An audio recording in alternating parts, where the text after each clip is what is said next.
Right, we're recording. Joining me today via the means of Zoom. Hello, Lola. Hi. How are you? I'm good, yeah. Same as the last couple of months, How are you? I'm all right, thank you. Well, before we talk records, let's have a chat about the last year, and it's unavoidable them chats. How have you found it as Lola, the person, and how have you found it as Lola, the creative? Um, the first lockdown, me and Fiona O'Shea, who's my best pal, we were hiding out in this caravan in Wicklow in Ireland, and so we were like literally on the beach. We had all these like country lanes, so we were really lucky. It was quite idyllic, and it was like it was actually really nice during that first lockdown to sort of pause, because I'd been working back to back quite a bit, and then during the second lockdown I was working, so it was kind of weird going from being like completely on pause. And I think I really tried to forgive myself during the first lockdown. I know a lot of people were like, I'm gonna write my Hamlet. I was like, I'm gonna bake vegan carrot cakes and binge Netflix shows and go for a run if I fancy it. Yeah, so that's what I did. And I think that's really important, because I think anybody in the creative industry feels that pressure. I mean, I've spoke to lots and lots of actors and musicians and producers and such like over the last year, and so many of them was like, well, all of a sudden I wasn't touring, so I just thought I'll write a record. And very few have just gone, oh, I just thought, fuck it, I'm gonna just watch some TV and kick back. It's like, why not? How often is this? Well, hopefully it's only going to be a one-off. How often is this going to happen in a lifetime, where the world stops turning the way it's turning, and you can take that breath and pause and just kind of, I mean, if you reflect, if you spent any time sort of on reflection or anything like that? Yeah, I think it's been like massively a portal year for everyone. Like, 1 minute you're sitting on the sofa binging Tiger King or whatever it is, and then the next minute like everything is so existential and you're like, gosh, when the world has completely paused, what does it all mean? Yeah, And then you go back and you binge the next new Netflix series, and I just think, let it happen when it happens, and then forgive yourself. It's been a mental year, for absolutely. everyone. Lola, let's talk records. Yeah. I would like you to tell me the song that you think has the greatest ever intro, please. Bronski beats Small Town Boy. Right, I'm well old, right? You're still basically brand new. How has that kind of made its way to like the greatest intro for you? That come out when I was like about 10. Yeah, I think it was like 1984 or something, that AJ can thank you out. I don't know. I think I'm not sure where I actually first heard it. I've seen it in cinema and I've seen it in TV shows, and my dad would have played it. He's great taste in music, and I'm aware that it's like a queer anthem, and so I think it resonates quite a lot for a lot of queer people, and historically has. And it was actually recently used in It's a Sin, the Russell Right. TV series. And I just think that when you hear like those opening notes and then he comes in and he just starts wailing, there's just something chemical that happens inside me that I'm just like, oh my God, you want to like dance out pain. And the world was a very different place then when that come out, and I honestly think that was probably the first. I'm talking about the music video now. Yeah. Have you seen the video?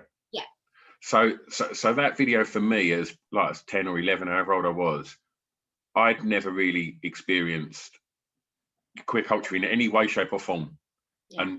And that was my introduction to it. And straight away your heart is bleeding for Jimmy Somerville, because you just think he's kind of being pulled into this situation, and then his parents turn their back on him, and that bit where like they just put a tenner in his hand or whatever, and like, oh, it's just heart-wrenching. And like, yeah, that was such a powerful video when that come out, and you know, and rightly so, it was used in It's a Sin, because it would have been, you know, fast approaching the time when, you know, all of the stuff that show was based around was starting to, you know, really become, you know, a big problem in the UK. You know, Yeah. it was yeah. Did you enjoy It's a Sin? So I binged it all the first night on all four with my mum, and we were just on the sofa holding hands, just weeping. But I think it really struck the balance as well. I mean, obviously there's so much tragedy there, but I think it really struck beautifully the joy of community that queer people find, and the happiness and that sort of chosen family, and all of the joyful experiences that queer people have. Because I think sometimes in cinema, particularly, there's sort of a notion, and a lot of people seem to lean towards more tragedy. I mean, like, not often that you'll see a gay character unless they like die tragically at the end or get beaten up. And so I think it's really important that, you know, we also frame queer people's stories with joy, because we're really joyful people and we experience a lot of joyful things, and we have a sense of community that a lot of other people don't have, and our friendships are truly like family, and we help each other figure whatever it is out. And so it was really nice to see that joy on television as well. Yeah, oh, it was just wonderful television. Like you, I watched one and I was like, I'm not going anywhere. I'm like, I'm in there. I've got to do the lot. It was just so well made. It was just fantastic television. Yeah. Lola, I'm going to take you back for track 2, and I'm going to ask you to tell me the first song you remember hearing that had an emotional impact on you, please. So for this one, I picked The Cure, A Letter to Elise, and then I'll talk about Cellophane by FK Twigs after. Okay. But for The Cure, I grew up listening to The Cure. My daddy was a massive fan, and so they were always present, and that song was always present. But I remember, I think I was going out with somebody or something, had my heart broken when I was maybe like 13. And I listened to that song again, and it was like that typical like 13-year-old where you're like, I get this now. Man, I get this. It just hits real hard. I understand. He wrote this for me. Yeah, this is about me. And I was like, I remember like lying on my bed, playing it and like crying and being like, oh my God, nobody has ever understood this song the way I understand it. Like, is this what it is? You know, I've grown up. But then also, I think the first song that I cried the first time I listened to it was FK Twigs' Cellophane. When that album came out, I was actually going through a breakup, and I put the record on, and that was just it. It was just the most emotional outpouring of energy that I've ever had in one go. And that song, like, honestly, I still can't listen to it without crying. I just think it's beautiful. I mean, she sounds like she's crying when she's singing, and it's just punching through everything. It just feels like slices. It's stunning. And so, if you find yourself in a situation, not necessarily like a breakup, but just that, you know, if you wake up one day, you're feeling blue, and you're having a down day, do you reach for the best of S Club 7, or do you think, where's that Cure record? I'm gonna immerse myself, and I'm gonna process this emotion. You know, do you sling on music that kind of sits with the mood? I flip flop. So I remember my friend, it was actually Fionn. I was like in my living room and I was really upset and I was crying, and I think we were probably listening to FK Twigs. And then I was like, okay, I'm gonna get a shower. And then I go into the shower and I just blast Lizzo and dance in the shower. You know, I really, really flip flop. But I think like that's good, because they're both great emotional releases. And sometimes I do want to just sit in the darkness and sort of, we love wallowing in our own pain. And sometimes you just want to dance it out. And that's just as great. And I wanted to just touch on that Cure track, because it's not necessarily the most commercially known Cure track. That it was, I think it was the third single off of Wish, and And also thanks for saying that your dad was playing it, because I remember buying that when it came out. So again, it's making me feel really old, this podcast today. But it's also one of my favourite Cure records. I think it's an absolutely beautiful record, and they rarely play it live when you go and see them. And I just think it's a right little hidden treasure. So like, top shout on that one, mate. So where was home then? Where was the sort of formative years, Lola? Belfast, West Belfast. Yeah. Happy times? Yeah, I mean, I had sort of like an upbringing like everybody else sort of here. I grew up in Balmurphy, and I went to St Dominic's, which is on the Falls Road. And yeah, I had like a really, really happy childhood. I wouldn't really complain about it. Okay. Well, for track 3, I'm going to stay in them formative years and ask you the song that reminds you of your time at school, please. That would be the Veronicas, Untouched. Okay. And tell me more about that record and why. I think that came out in like 2007. So I was maybe like 12-ish. And it was really, really popular. And also I think for a lot of people, it was maybe sort of like a little queer awakening. Really? Yeah, the Veronicas they're like sort of like cult queer sort of band, and obviously with Jessica as well being a queer person. But I remember watching that video and being like, interesting. Okay, this is that's okay. And then being like, right, I like women. And I think that if you play that song, those opening notes trigger quite a lot of queer people, and it's just an absolute banger. Yeah. How was school? I wasn't the biggest fan of school. I wasn't the biggest fan of authority in general. I got good grades. I always got good grades, and I had really class friends, but I just wanted to get out as soon as possible. Did you know what you wanted to be? Yes. I always wanted to be an actress, but I also wanted to be a poet.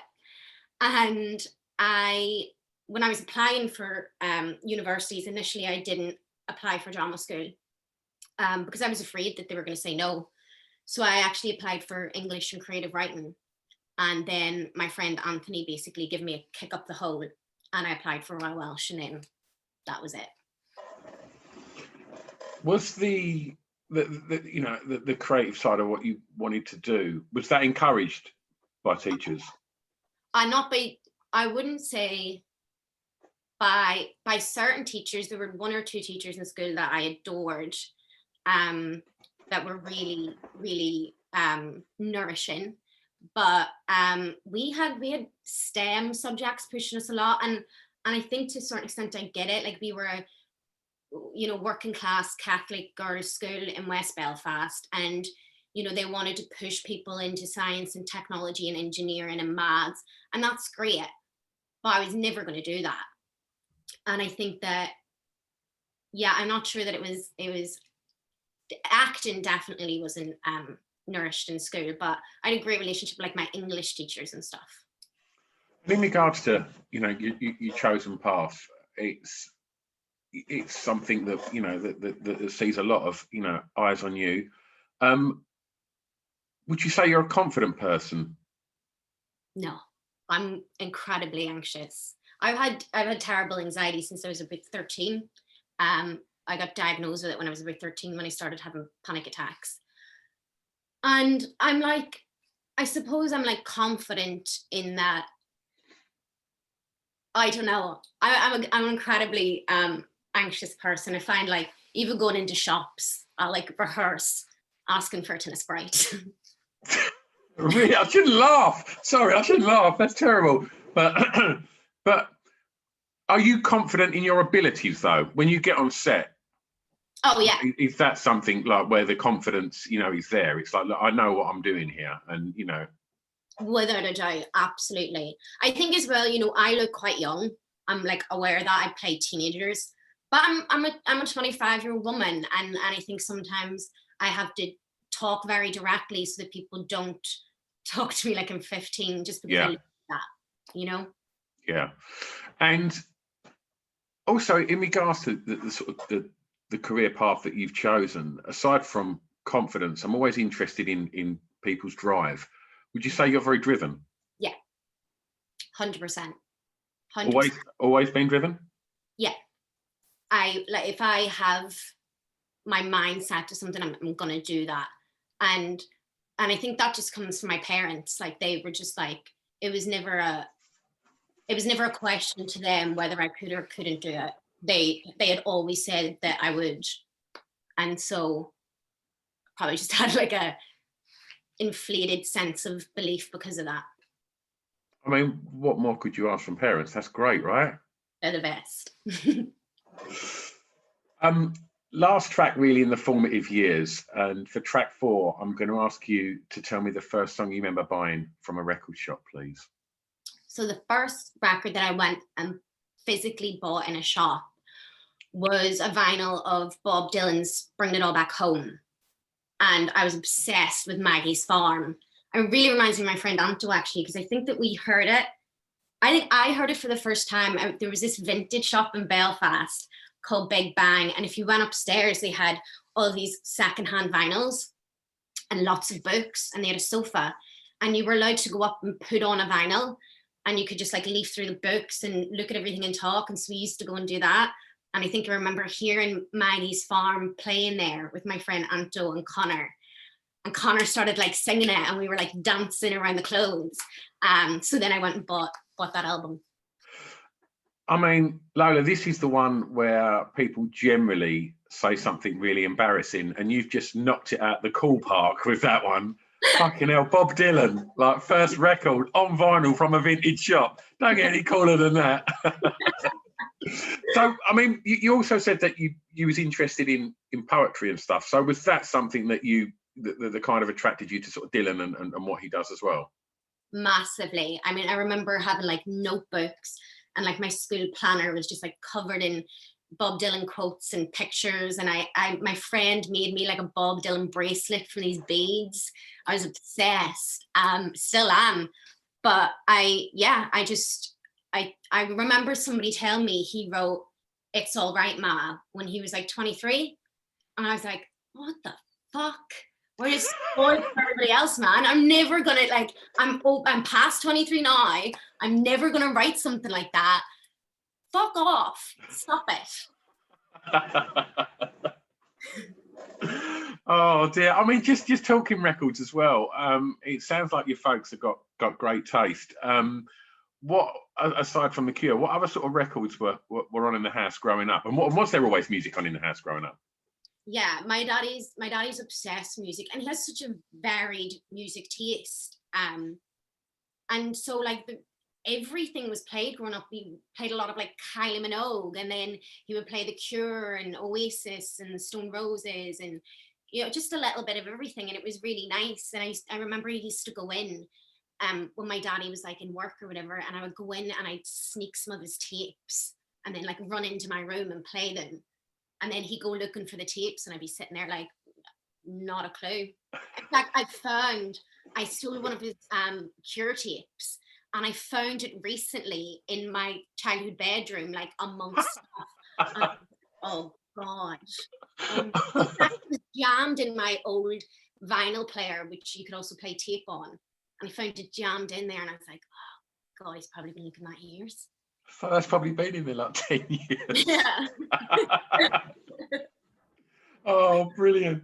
Well, let's move forwards a little bit now. And I'm going to ask you for track 5, Lola, the song that not soundtrack, but soundtracks, I'm going to say, because you're still, young to be, you should be out there and clubbing. 25's no age to be hanging up your dancing shoes.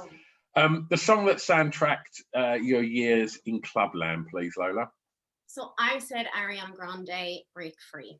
Mm-hmm. This is always played in a gay club, always. And it's just one of those ones that I just have really fond memories of, just like popping it out with my pals. in like Kremlin, which is the gay club in Belfast, or like Boombox or whatever, or you know, in GAY in London, and just having the absolute crack. I'm a massive Ariana Grande fan. I think she's great. I love pop music. I think she's fantastic, and yeah, I'm obsessed. So was there plenty of sort of like gay clubs in the area that you grew up in that were accessible? We have a couple in the town. The big one would be Kremlin. There's not really like a lot. It's a very, very small scene in Belfast, and I was never really part of the scene so much. I would go to like Kremlin a lot and dance with my pals. But yeah, I think as well, like I was out when I was younger, and then I crept back in the closet and then came out sort of with a different version. Yeah. So it was always a bit of a, yeah. So was there plenty of these sort of experiences that you drew from for the film?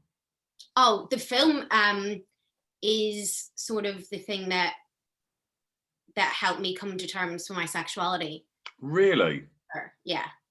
I think that I'd sort of assimilated into heterosexuality in this weird way, and you know, I dated girls and I'd been with girls, and I knew that I liked girls, but I don't know, I suppose it's like it's a lot of entangling, and I think I really did that filming and the year after.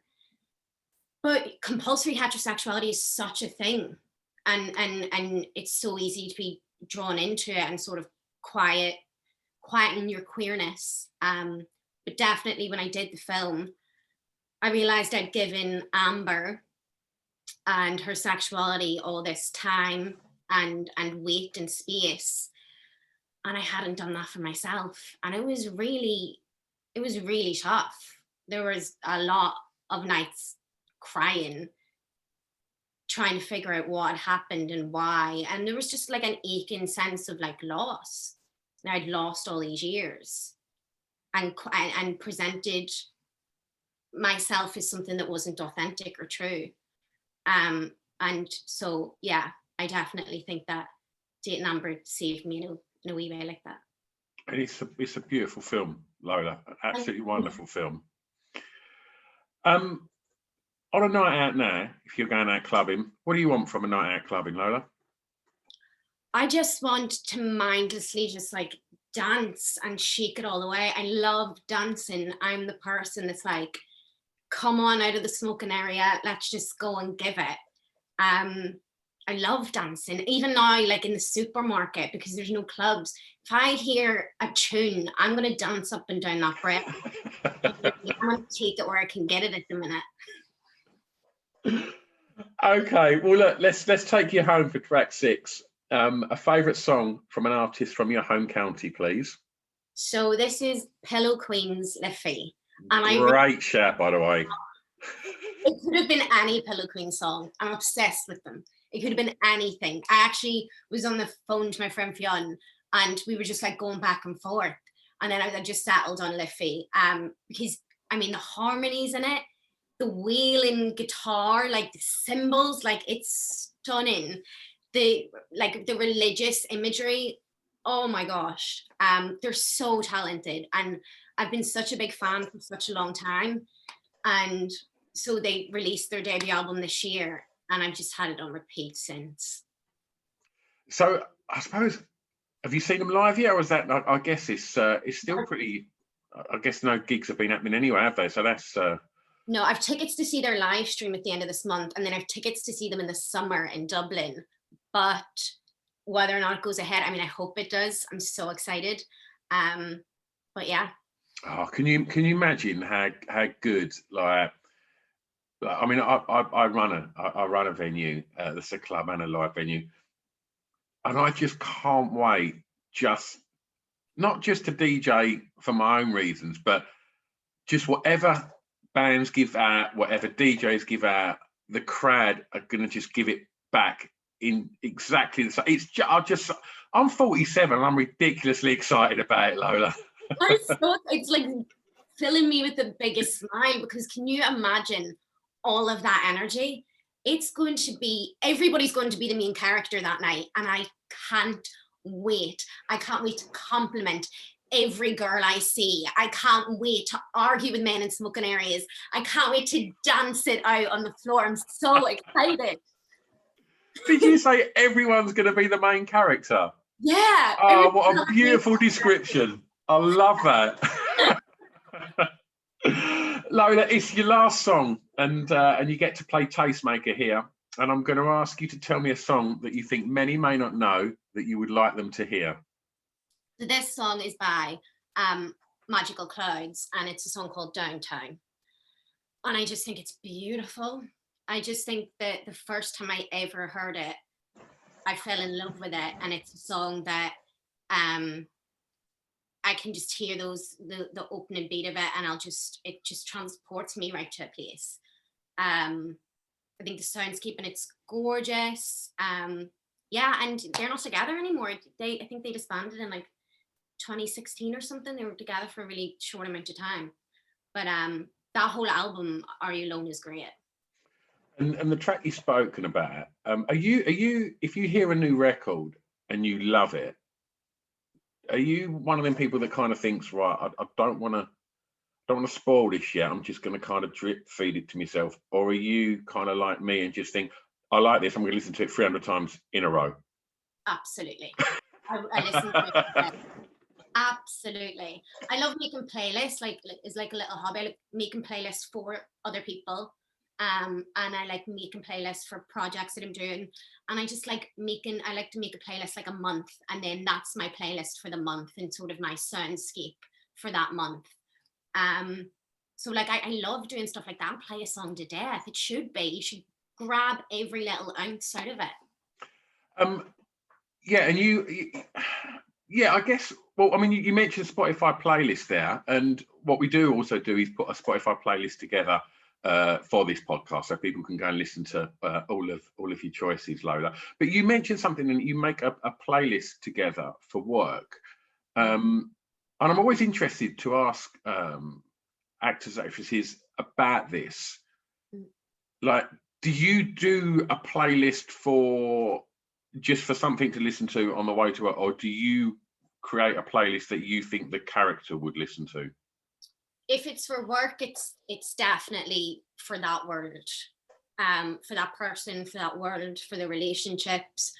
At the minute, I'm writing something with my pal, and we've created this playlist, and I was like, throw anything on it, because you might think, it's about this certain relationship, and I'll grab something completely different from it, and don't think that we sort of have to follow like the same genre or whatever. Throw anything in, because we're bound to get something from it. But I definitely like, if it's for work, it's about that word.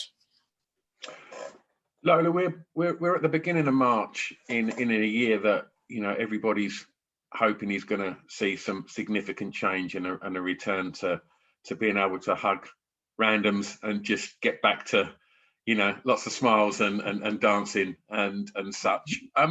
What are you looking forward to from 2021 personally, and what's coming up professionally? I can't wait to see my granny not through a window, and my granda. I can't wait to hug them and to hold their hands. And I can't wait till it's like socially okay to pet people's dogs again. Because there's this like weird thing now, obviously, because of COVID, you're not meant to go up and pat random dogs. And my heart is broken. Like I like, if I think back to all the dogs that I've seen the past year, that I haven't been able to tell that I love them and just pat them. It's awful. So what, you just stand there and stare at them and freak them out? And it's just this aching sense of longing to pet everybody's dogs again. Oh, what a wonderful thing to look forward to. And what's coming up professionally, Lola? I've got a show coming out in, I think, May, but I'm not allowed to say anything about it yet, so I'm not, just in case I get in trouble. Sure.